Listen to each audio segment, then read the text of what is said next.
All right, the envelope coming up for Sanjay Pugalia.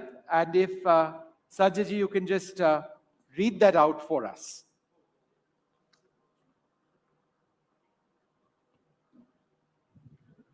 The NDTV India First Award goes to Dr. S. Jaishankar.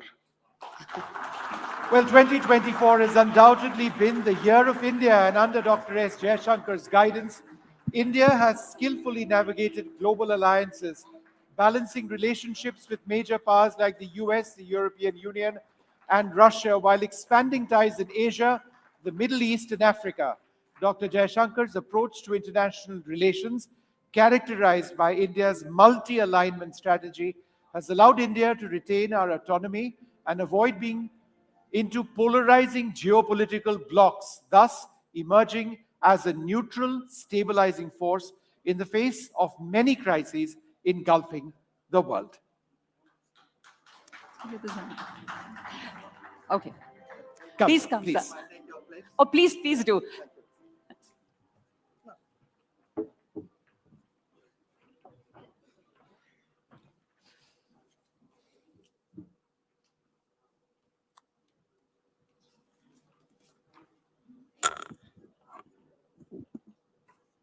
First of all, let me thank NDTV and all of you present here for this great honor. And I want to say I truly value this appreciation. But I also want to say that at the end of the day, we are all creatures of our times. And this is a good moment to be the External Affairs Minister of India. So a lot of the credit, I believe, should go to our times, to the country where it is today. And I want to share with you in a way why it is a good moment to be the EAM of the country. I think the first reason is very honestly the nature of the government of which I'm a member. As most of you know, I have worked all my life in governments, for many governments. So I've had an opportunity to assess them increasingly from close quarters. But today, when we have a Prime Minister with such a strong commitment to modernizing India, who is prepared to do the reforms we should, not just the reforms we must. And where really in the government there is that degree of energy and that sense of purpose.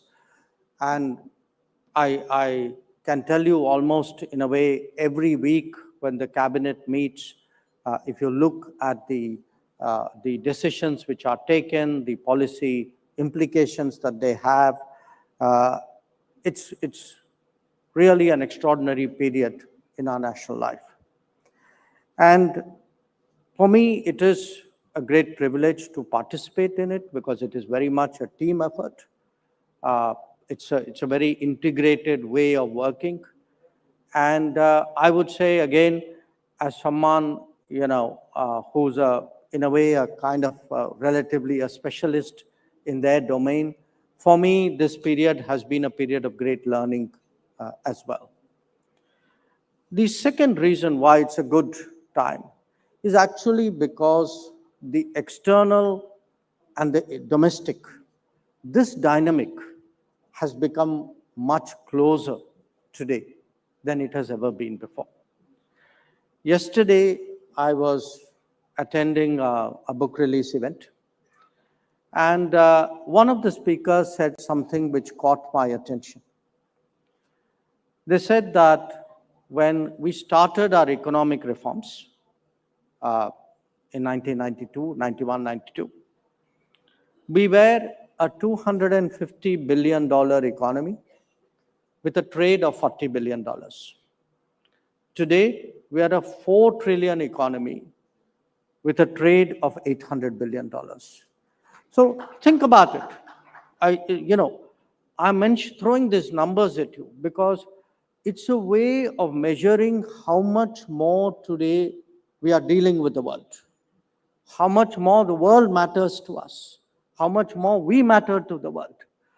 And this process, in many ways, I gave you a GDP and a trade number, but if you look at investments of Indians abroad, investments of foreigners in India, if you look at mobility, how many more of us travel abroad, how much more frequently we travel abroad, how many people work abroad, the fact that we have more than 1 million students abroad, the fact that we have 9 million people living and working in the Gulf, probably if you take, PIOs and NRIs, I think we are 33, 34 million people outside the country. So how much more today we are integrated with the world?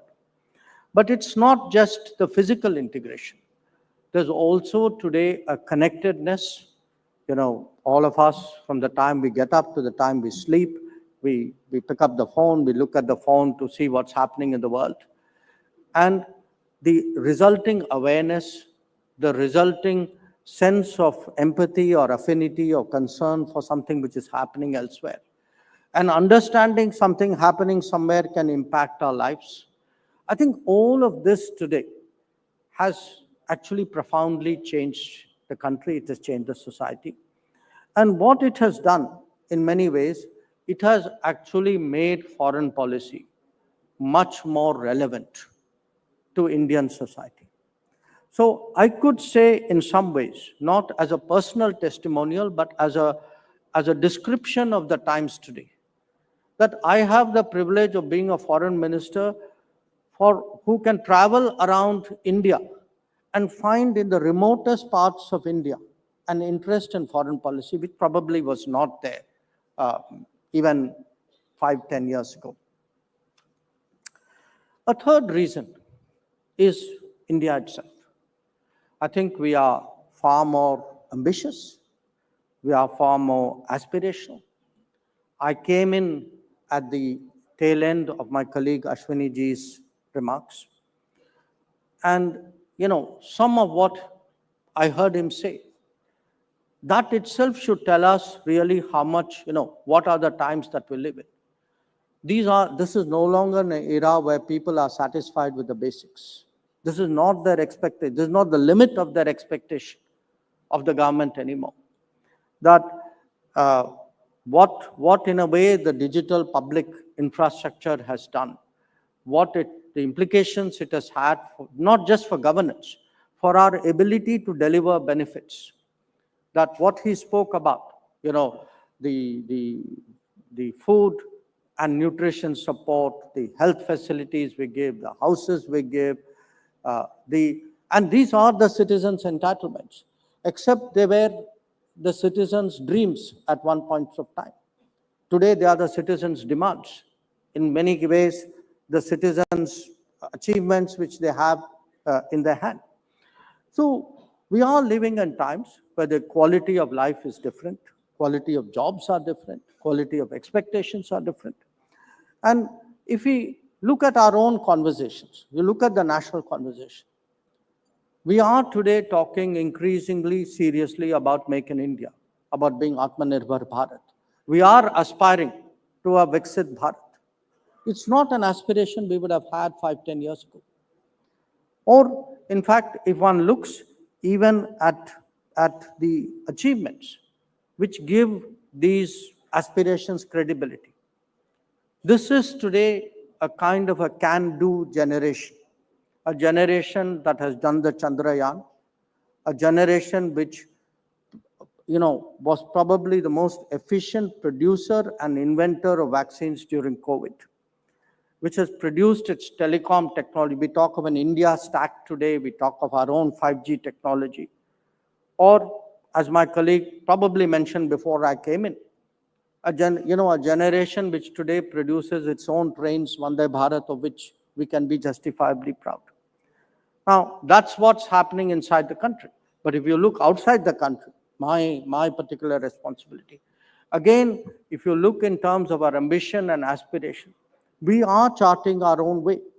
We have today in a way, we are a co-inventor of the Quad. We are pushing a new connectivity initiative called IMEC through the Middle East.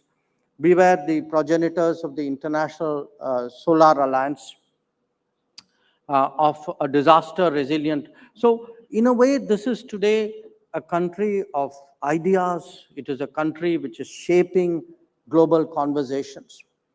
So that too is a reason why it's particularly fortunate to represent the country and to hold this responsibility.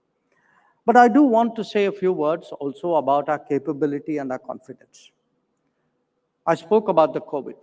I can tell you, as a person who travels around the world, probably, I think I can assert more than anybody else in this room, unless there's somebody from an air crew who happens to be here. But much of the world still has not recovered from the COVID. Not just, it doesn't have to be countries in Africa and Latin America. I can tell you even parts of Europe have not recovered from the COVID. So if you look today at the bounce back, how we handled it, how we have recovered from it, or indeed of challenges like the one we had for 4.5 years, and to some extent we still do on our border with China, that the firmness, the determination, the fortitude with which we face that challenge. Or look at the way we are responding today to terrorism, that a country which let an incident, which let an attack as big as 26/11 actually pass unanswered, is today, sending a very clear message through strikes in Uri and Balakot. So whether it is a crisis or it may not be our crisis, it may be something for the world. One of our neighbors went through what was probably the deepest financial crisis in decades, which was Sri Lanka. And at the end of the day, more than the global institutions which were supposed to help that country, it was actually a neighbor like us who stepped forward of a scale of assistance which we ourselves would not have contemplated years ago. Or take the responsibility we shouldered just recently, the G20 responsibility. We actually took on that responsibility when the world was totally polarized, when people actually, frankly, sympathized with us, saying, I feel sorry for you, you're taking up the G20 at this juncture. Nobody expected us to pull it off, leave alone actually have achievements like bringing the African Union inside. So I do want to say today, yes, we are more aspirational, we are more ambitious, we are more capable, we are more, in a sense, confident. But most of all, we are an India that is more Bharat. That we can see today that in our country, in our 8th decade after independence, actually democracy has delivered. And when I say democracy has delivered, it just doesn't mean our elections are better than everybody else's. They are. But I mean, when you look at our politics, you look at our civil services, you look at our sports teams, you look at our journalists, we are today far more representative as a selection of people than we have ever been before. And that, to my mind, that the fact that in every walk of life, every part of India today has equality of opportunity. That success is not something which is elitist, which is not something which is metropolitan. So, to my mind, when we speak today of our traditions, of our heritage, of our culture, of our history, when we advocate why yoga is a universal wellness practice, or what is the importance of Ayurveda, or as I saw from one of the winners earlier, that importance of something like millets, which has been part of our food traditions, but which was forgotten really when we started consuming grains, which were part of a certain period of our history.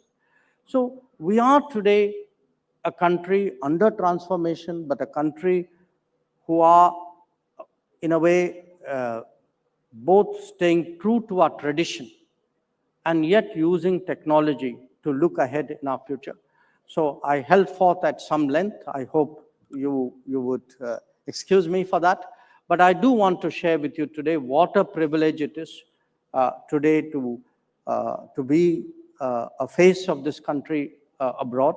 And I can tell you that the strength of what I articulate abroad, the confidence with which I speak abroad, all of that really emanates from the fact that I am empowered by what I see in this country. Once again, NDTV, thank you very much.